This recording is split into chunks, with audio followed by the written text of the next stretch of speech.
So, mungkin kita nak belajar juga macam mana kriteria syariah yang digariskan oleh MPS ni untuk sesuatu konter, betul? Betul. Sebab mungkin kita nak tahu juga, takkan kita nak serahkan 100%, betul? Mungkin kita nak, macam mana MPS ni kata konter ni syariah, konter ni tak syariah, kan? So, kriteria syariah security yang digariskan oleh MPS. Okay. Yang pertama, kriteria pertama adalah aktiviti utama syarikat berteraskan riba seperti yang dijalankan oleh institusi kewangan konvensional termasuk bank perdagangan, bank saudagar dan syarikat kewangan dan lain-lain. Ini bertepatan dengan dalil Al-Quran berdasarkan ayat 275 sehingga 276 dari surah Al-Baqarah. So, kriteria pertama dia akan tengok berkaitan dengan riba. Okey, sebab apa? Kita pun tahu Nabi Muhammad SAW, itu Nabi junjungan besar kita, kata kita mestilah perangi riba. Okey, so yang pertama, kriteria pertama adalah kita tengok aktiviti utama syarikat tu, ada tak riba? Okey, itu yang digariskan oleh MPS. Okey, so dalil kedua adalah dalil ijma' fuqaha dalam semua mazhab telah sepakat bahawa riba adalah sesuatu yang haram. Oleh kerana persepakatan ini, maka pengharaman riba telah menjadi sesuatu yang diijma'kan. Okey, itu yang kita kena tahu. Okey, so kriteria yang kedua pula adalah aktiviti utama syarikat itu ialah kegiatan judi seperti kasino, nombor ekor dan seumpama. So yang pertama tadi berkaitan dengan riba. Ada tak riba? Yang kedua ni berkaitan dengan judi dan lain-lain. Okey. So ini pun kita boleh tengok pengharaman judi jelas dalam Al-Quran, iaitu Allah SWT memerintahkan orang-orang yang beriman meninggalkannya sebagaimana firman Allah SWT dalam Al-Quran Surah Al-Ma'idah ayat yang ke-90. Okey. So ini kriteria yang kedua. Okey, kriteria yang ketiga pula. Aktiviti utama syarikat adalah pengeluaran dan penjualan barangan dan perkhidmatan yang diharamkan dalam Islam dan ia merangkumi memproses, mengeluar dan memasakkan minuman keras, iaitu arak lah kalau kita tahu. Okay, yang kedua, membekalkan daging yang tidak halal seperti daging babi dan sebagainya. Okay, yang ketiga, memberi perkhidmatan tidak bermoral seperti pelacuran, pub, disco dan seumpamanya. So, kriteria ketiga diambil daripada apa? Dalil Al-Quran tentang makanan Islam menggesa manusia seluruhnya memakan makanan yang halal dan baik. Gesaan tersebut dapat dilihat berdasarkan firman Allah SWT dalam surah Al-Baqarah ayat 168. Okey, itu tentang kita kena makan makanan yang baik dan elok. Dan selain itu kita tengok dalil pengharaman arak. Allah SWT berfirman pada surah Al-Ma'idah ayat yang ke-90.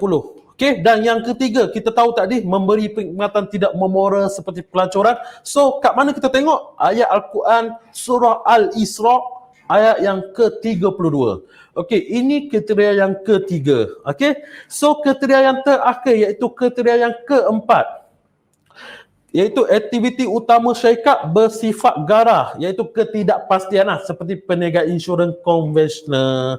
So setakat ni anda semua faham tak tentang macam mana kriteria yang digariskan oleh MPS, Majlis Penasihat Syariah. Okey, saya bukanlah ustaz. Okey, saya hanya bercerita daripada apa garis-garis atau kriteria yang digariskan oleh Majlis Penasihat Syariah Suruhanjaya Sekuti. Okey, sebab kita kan, sebab sebelum ni mungkin kita was-was, boleh beli ke saham ni kan? So bila kita dah tahu macam mana benda ni kan, daripada kriteria mana, so tanpa was-was selepas ni mungkin kita boleh buy lah. Okey, itulah selepas kita dah buat kajian. Okey, so ini infografik yang telah disediakan oleh tim MySaham. Okey, ini cara MPS menilai sesuatu konter tu. Okey, yang pertama dia bahagikan kepada dua. iaitu business activity benchmark dan juga yang kedua financial ratio benchmark. Okey, yang pertama kita kena tengok dulu business activity. Sebab tu saya cerita tadi 4 kriteria utama yang digariskan oleh MPS. So, dalam 4 kriteria utama ni dia akan pecah kepada 2 pula, 5% dengan 20%. Okey. So, dalam sesuatu syarikat, contoh konter ni nama konter A lah. Okey. So, AC atau MPS ni akan mengkaji syarikat ni. Ada tak conventional banking, conventional insurance, gambling, liquor and liquor related activity, okay? Non halal food and beverage. Ada tak aktiviti ini dalam syarikat ni? Kalau ada, penilaian dia melebihi tak 5%? Kalau bawah 5%, okey lagi. Faham tak? Okey, kalau atas 5% dia dipanggil sebagai tak syariah lah. Okey, kalau di bawah 5% boleh diterima lagi, okey? So, yang kedua dalam business activity pula adalah 20% daripada share trading atau stock brokering business atau retrieve from syariah non-compliant. Maksudnya dapat sewa daripada aktiviti yang tak syariah lah. Okay, so kat situ pula MPS ni akan tengok, oh, share trading atau stock brokering business ni lebih tak 20%?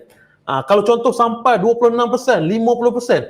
So, tak syariah lah. Kalau di bawah 20% masih dalam benchmark yang digariskan oleh MPS ini. Okay. So, selepas dah dikaji tentang business activity pula, dia akan masuk tentang financial ratio. Sebab apa financial ratio ni penting? Financial ratio ni dia nak tengok syarikat itu ada tak meminjam duit daripada bank yang konvensional atau Islami. Okay, so kat sinilah cash over total asset atau debt over total asset. So kalau kat sini kita tengok dulu cash over total asset, cash which only include cash placed in conventional account and instrument, whereas cash placed in Islamic account and instrument will be excluded from the calculation. Maksudnya kat sini dia nak tengok cash tu diletakkan di conventional account saja, berapa banyak. Okay, kalau yang letak di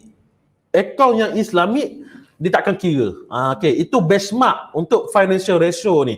Okay, yang kedua pula debt over total asset. Debt we only include interest bearing debt, whereas Islamic debt or financial or sukuk will be excluded from the calculation. Maksudnya kat sini bahasa mudahnya dia akan tengok hutang-hutang ni yang ada berkaitan dengan konvensional lah. Yang Islamik ni dia tak akan kacau lah, sebab Islamik ni memang tidak terlibat dengan riba. Yang biasanya yang konvensional ni yang akan terlibat dengan riba.